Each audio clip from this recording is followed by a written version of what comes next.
అందరికీ నమస్కారం. నా పేరు సాయి మహేష్. నేను బీబీజీలో జనరల్ మేనేజర్గా అయితే వర్క్ చేస్తున్నాను. బీబీజీ అంటే building blocks group real estate company అండి. Building blocks group real estate company start చేసి 19 సంవత్సరాలు అవుతుంది. ఇప్పటికీ 2007లో మొత్తం మీద బీబీజీ కంపెనీ 303 ప్రాజెక్టులు అయితే కంప్లీట్ చేసిందండి. ప్రాజెక్టులు ఆంధ్ర తెలంగాణలో అయితే బీబీజీ కంపెనీ డెవలప్ చేసిందండి. ఇప్పుడు మనం అమరావతి కాజాలో ఉన్న బెవర్లీ హిల్స్ ప్రాజెక్టులు అయితే ఉన్నామండి. ఈ ప్రాజెక్ట్ మొత్తం కూడా 100 ఎకరాల్లో ఉంది. బెవర్లీ హిల్స్ ప్రాజెక్ట్ అనేది అసలు ఈ పేరు ఎందుకు పెట్టారు, బీబీజీ వాళ్ళు బెవర్లీ హిల్స్ అనే పేరు ఎందుకు పెట్టారు అంటే, అమెరికాలో ఒక టాప్ మోస్ట్ గేటెడ్ కమ్యూనిటీ. అక్కడ అందరూ కూడా సెలబ్రిటీలు, బాలీవుడ్ యాక్టర్స్, ఇక బిజినెస్ మ్యాన్లు అందరూ కూడా, పెద్ద పెద్ద రిచ్ పీపుల్స్ అందరూ కూడా అక్కడ బెవర్లీ హిల్స్ అనే ఒక వెంచర్, ఒక ప్రాజెక్ట్లో, ఒక మెగా గేటెడ్ కమ్యూనిటీ వెంచర్లో అయితే ఉంటారనమాట. అందుకని చెప్పేసి అలాగా డెవలప్ చేయాలి, మన ఇండియాలో ఎక్కడా కూడా ఈ పేరుతో లేదు, అంత డెవలప్మెంట్స్ ఎక్కడా కూడా లేవు అని చెప్పేసి మన బీబీజీ వాళ్ళు ఇక్కడ అమరావతి కాజాలో అయితే ఈ పేరు పెట్టి ఈ వెంచర్ని అంత డెవలప్ చేయాలి అనే ఆలోచనతో అయితే ఇక్కడ ఈ వెంచర్కి ఆ పేరు పెట్టడం అయితే జరిగింది. ఇది మొత్తం కూడా 100 ఎకరాల ప్రాజెక్ట్ అండి. ఈ 100 ఎకరాల ప్రాజెక్ట్లో కూడా 20 ఫేజెస్ అయితే ఉన్నాయన్నమాట. ఒక కనెక్టివిటీకి వస్తే, అంటే రోడ్స్కి, మనకు రోడ్డుకి ఎంత దూరంలో ఉన్నామనే విషయానికి వస్తే, మనం వెంచర్ ఆనుకునే ఒక 200 మీటర్ల దూరంలో 6 లైన్స్ గ్రీన్ ఫీల్డ్ హైవే అయితే వెళ్తుందన్నమాట మనం వెంచర్ ఆనుకునే. అలాగే మనం ఇప్పుడు కాజా దగ్గర ఉన్న టోల్ గేట్కి మన వెంచర్కి ఒక జస్ట్ 2 km డిస్టెన్స్లో అయితే మనం ఉన్నాం అనమాట. ఈ ప్రాజెక్ట్లో ఉన్న ఎమ్యూనిటీస్ అన్నీ కూడా ఒకసారి మనం తెలుసుకుందాం. ఈ ప్రాజెక్ట్లో club house, open air theatre, walking tracks, yoga park, gym and ఇక పార్క్స్, స్విమ్మింగ్ పూల్, తర్వాత parks, walking tracks, under ground drainages, 40 feet CC roads, 30 feet BT roads, ఇలా 1-2 కాదు 45కి పైగానే ఎమ్యూనిటీస్ అయితే బీబీజీ వారు బెవర్లీ హిల్స్ ప్రాజెక్టులు అయితే ఇచ్చారనమాట. మొత్తం మీద మన అమరావతిలో మొత్తం బీబీజీ ప్రాజెక్ట్స్ 3 ఉన్నాయి. అవి ఎక్కడెక్కడ అంటే, ఒకటి అమరావతిలో కాజాలో ఒకటి, రెండోది వెస్ట్ బైపాస్న అనుకుని కొండపావులూరు నున్నలో ఒకటి, తర్వాత చలివేంద్రపాలెంలో ఒకటి. ఈ వెంచర్లో మీరు ఫ్లాట్ తీసుకోండి అని చెప్పడానికి గల కారణం ఏంటి అంటే, ఈ వెంచర్ని ఆనుకుని రామకృష్ణ వెనిజియా హై రేంజ్ అపార్ట్మెంట్స్ అని ఉన్నాయి. అందులో 2 blocks వరకు కూడా ఐటీ కంపెనీస్, అంటే సాఫ్ట్వేర్ కంపెనీస్ పెట్టడం అయితే జరుగుతుంది. ఇక ఇదంతా కూడా Mangalagiri Janasena party office back side నుంచి ఇక్కడ ఈ కాజా ఈ లొకేషన్ వరకు కూడా అంతా కూడా ఐటీ కారిడార్ అయితే చేయడం అయితే జరిగింది. ఐటీ కారిడార్ అంటే మీకు తెలుసు, మనం ఇప్పుడు చూసుకుంటే హైదరాబాద్లో గచ్చిబౌలి, కనకరామగూడ, ఇవన్నీ కూడా ఒకప్పుడు మనం 10-15 సంవత్సరాల క్రితం చూసుకుంటే ఇలాగే ఉండేది. ఓపెన్ ల్యాండ్స్, ఆ కొండలు, గుట్టలు, రాళ్ళు అయ్యే ఉండేవి. కానీ ఇప్పుడు చూసుకుంటే మీరు మనం ఇండియాలో ఉన్నామా లేదా వేరే ఏదైనా కంట్రీలో ఉన్నామా అనేటట్టుగా డెవలప్ అయ్యి, అలాగే ఈ కాజా, మంగళగిరి కాజా కూడా అలాగా డెవలప్ అవ్వాలి, అంతకన్నా ఎక్కువ డెవలప్ అవ్వాలి అని చెప్పేసి ఇదంతా ఐటీ కారిడార్ చేయడం అయితే జరిగింది. మీరు ఇక్కడ కానీ ఇప్పుడు తీసుకుంటే ఒక్క 3 సంవత్సరాల్లో మీరు తీసుకున్న దానికి 2 రెట్లు ఎక్కువ పెరుగుతుంది. ఫర్ సపోజ్ మీరు ఇప్పుడు 25,000కి తీసుకుంటే మీకు 75,000, 3 సంవత్సరాల్లో అయితే మీకు 75,000 రూపాయలకి అయితే ఈ ల్యాండ్ వాల్యూ అయితే అంత పెరుగుతుంది ఖచ్చితంగా అయితే మేము చెప్పగలం. ఈ వెంచర్లో ఫ్లాట్ తీసుకోవడానికి కొన్ని కారణాలు నేను చెప్తాను. అంటే అవన్నీ చెప్పిన తర్వాత మీకే ఒక ఐడియా వస్తుంది, ఓహో ఈ వెంచర్లో తీసుకుంటే ఎంత బాగుంటుందా, లేదా ఎంత ప్రైస్ అనేది ఇంకా బాగా పెరుగుతుందా అనే దానికి మీకు కొన్ని కారణాలు అయితే నేను చెప్తాను. Janasena party office, Mangalagiri Janasena party office back side ఒక 72 ఎకరాలు గవర్నమెంట్ అయితే ఐటీ పార్క్ అయితే చేసిందనమాట. అందులో 200 పైగా ఐటీ కంపెనీస్ అయితే వస్తున్నాయి అనమాట. ఐటీ స్టార్డమ్ కంపెనీస్ అయితే వస్తున్నాయి అనమాట.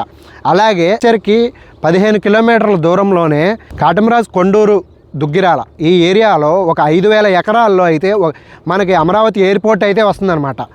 తర్వాత మన వెంచర్ని ఆనుకొని గ్రీన్ ఫీల్డ్ హైవే ఒకటి, 6 లైన్స్ గ్రీన్ ఫీల్డ్ హైవే ఒకటి అయిపోయింది, అప్రూవల్ అయిపోయింది, అంతా మార్కింగ్స్ అయిపోయినాయి. తర్వాత అలాగే ఇంకొక మెయిన్ కారణం ఏంటి అంటే, మీకు అక్కడ కనపడే టవర్స్, రామకృష్ణ వెనిజియా అపార్ట్మెంట్స్, ఆ టవర్స్లో 2 బ్లాక్స్లో IBM సాఫ్ట్వేర్ కంపెనీస్ అయితే వచ్చినాయి, అప్రూవ్ అయితే అయినాయి అనమాట.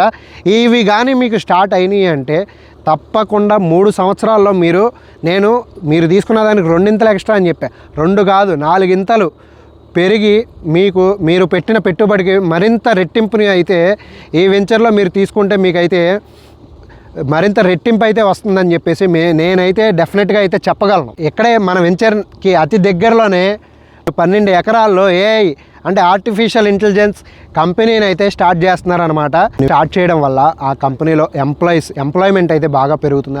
సుమారుగా ఒక 10,000 మంది ఎంప్లాయ్మెంట్ అయితే వస్తుందన్నమాట. ఈ ఎంప్లాయీస్ అందరూ అక్కడ కనపడే IBM టవర్స్లో కానీ ఏఐ కంపెనీలో కానీ వీళ్ళందరూ ఎంప్లాయీస్ అందరూ కూడా ఈ 10,000 మంది ఎంప్లాయీస్ అందరూ కూడా ఈ సరౌండింగ్స్లోనే ఉంటారు. కాబట్టి ఇదంతా కూడా ఒక పెద్ద రెసిడెన్షియల్ ఏరియాగా, అంటే మనం ఇప్పుడు చూసుకుంటే విజయవాడలో సగం లేదా గుంటూరులో సగం మినీ సిటీ, మనం మినీ సిటీ అంటాం. అలాగే ఇక్కడ ఈ మంగళగిరి దగ్గర నుంచి ఈ కాజా వరకు కూడా ఒక చిన్న సైజు ఒక మినీ సిటీ లాగా తయారైతే అవుతుంది. ఒక హైటెక్ సిటీ, ఒక గచ్చిబౌలి, ఒక అమీర్పేట, ఒక ఉప్పల్ ఏరియాలన్నీ కూడా మీ అందరికీ తెలుసు. అవన్నీ కూడా ఎంత అయితే డెవలప్ అయినాయో అలాగే ఇక్కడ మనం ఈ బీబీజీ వెంచర్లో బెవర్లీ హిల్స్ కాజాలో మీరు ప్లాట్ తీసుకోండి అని ఎందుకు ఇంత గ్యారంటీగా చెప్తున్నాను అంటే, ఇక్కడ మీరు చూసుకున్నట్టయితే మీకు కొంచెం లాంగ్ డిస్టెన్స్లో కనపడుతుంది, అక్కడ ఒక టెంట్ కనపడుతుంది. ఆ టెంట్లో ప్రతి శనివారం ఆదివారం సైట్ మేళా అయితే జరుగుతుంది అనమాట. ఈ సైట్ మేళాలో కనీసం ఒక 200 నుంచి 300 మంది కస్టమర్స్ అయితే వచ్చి సైట్ విజిట్ చేసి, అందులో ఒక 30-40 అన్నా కూడా డేకి, సాటర్డే కానీ సండే కానీ ఒక 30-40 అన్నా క్లోజింగ్ అయితే అవుతాయి అనమాట. అంటే అంతమంది వచ్చి అంతమంది చూసుకుంటున్నారు అంటే ఇక్కడ ఇది మామూలు విషయం కాదు అసలు. అలాగే మనం కనెక్టివిటీ గురించి మాట్లాడుకుంటే, మీరు హైదరాబాద్ వెళ్ళాలన్నా, వైజాగ్ వెళ్ళాలన్నా, లేదా బెంగళూరు వెళ్ళాలన్నా, చెన్నై వెళ్ళాలన్నా, తిరుపతి వెళ్ళాలన్నా, మీరు ఎటు వెళ్ళాలన్నా సరే మీకు ఈజీగా వెళ్ళడానికి మీకు ఇక్కడ మన వెంచర్కి దగ్గరలోనే ఉన్న కనెక్టివిటీస్ ఏంటి అంటే, మనకు వెస్ట్ బైపాస్ ఒకటి, మన వెస్ట్ బైపాస్ కాజా టోల్గేట్ దగ్గర నుంచి కూడా మనకి చిన్నవుటిపల్లి, పెదవుటిపల్లి, గన్నవరం అవతల వరకు కూడా అయితే ఉందన్నమాట. మీరు ఈ వేలో మీరు హైదరాబాద్ వెళ్ళాలన్నా ఈజీగా వెళ్ళొచ్చు, వైజాగ్ వెళ్ళాలన్నా ఈజీగా వెళ్ళొచ్చు. అలాగే అదే వెస్ట్ బైపాస్ స్టార్టింగ్ ఇక్కడ కాజా దగ్గర బటర్ఫ్లై జంక్షన్ నుంచి కూడా తెనాలి నందివెలుగు వరకు కూడా 17.5 కిలోమీటర్ల దూరంలో గ్రీన్ఫీల్డ్ హైవే ఒకటి వస్తుంది. ఆ గ్రీన్ఫీల్డ్ హైవే మన వెంచర్ని ఆనుకునే వెళ్తుంది. మన వెంచర్కి కనీసం ఒక 200 మీటర్ల డిస్టెన్స్లోనే ఆ గ్రీన్ఫీల్డ్ హైవే అయితే వెళ్ళడం జరుగుతుంది అనమాట. ఈ గ్రీన్ఫీల్డ్ హైవే వల్ల మనకి వచ్చే లాభాలు ఏంటి అంటే, మనం ఎటు వెళ్ళాలన్నా సరే, నేను చెప్పిన ఊర్లన్నీ కూడా ఇప్పుడు తిరుపతి, బెంగళూరు, చెన్నై, హైదరాబాదు, తర్వాత వైజాగ్, కలకత్తా, ఎటు వెళ్ళాలన్నా సరే మీరు ఈజీగా వెళ్ళిపోవచ్చు. మీరు విజయవాడ సిటీని కానీ, గుంటూరు సిటీని కానీ, లేదా ఇంకా ఏ సిటీని కూడా టచ్ అవ్వకుండా మీరు చాలా ఈజీగా అయితే మీరు అనుకున్న ఊరికైతే చాలా తొందరగా అయితే వెళ్ళొచ్చు. మీరు ఔటర్ రింగ్ రోడ్ నుంచి అమరావతిలోకి వెళ్ళాలి, క్యాపిటల్లోకి వెళ్ళాలి అంటే చాలా ఈజీగా ఉండే యాక్సెస్ రోడ్ ఇది మన గ్రీన్ఫీల్డ్ హైవే. అలాగే మీరు రైల్వే స్టేషన్కి వెళ్ళాలి అంటే గుంటూరు వెళ్ళాలి లేదా విజయవాడ వెళ్ళాలి అనే ఇబ్బందే లేదు. ఇక్కడ నుంచి మన వెంచర్ నుంచి ఒక 5 km డిస్టెన్స్లో నంబూర్ రైల్వే స్టేషన్ అయితే ఉందన్నమాట. ఇప్పుడు ప్రజెంట్ ఉంది, అది 2-3 ప్లాట్ఫామ్స్తోనైతే ఉంది. కానీ అక్కడ వచ్చేది 25 ప్లాట్ఫామ్స్తో అయితే ఒక పెద్ద రైల్వే స్టేషన్ అయితే వస్తుందన్నమాట. రైల్వే స్టేషన్కి వెళ్ళాలి అంటే మన వెంచర్కి అతి దగ్గరలోనే కేవలం 5 నిమిషాల దూరంలో, 5 కిలోమీటర్ల దూరంలోనే మనకు ఆ రైల్వే స్టేషన్ అయితే ఉంది.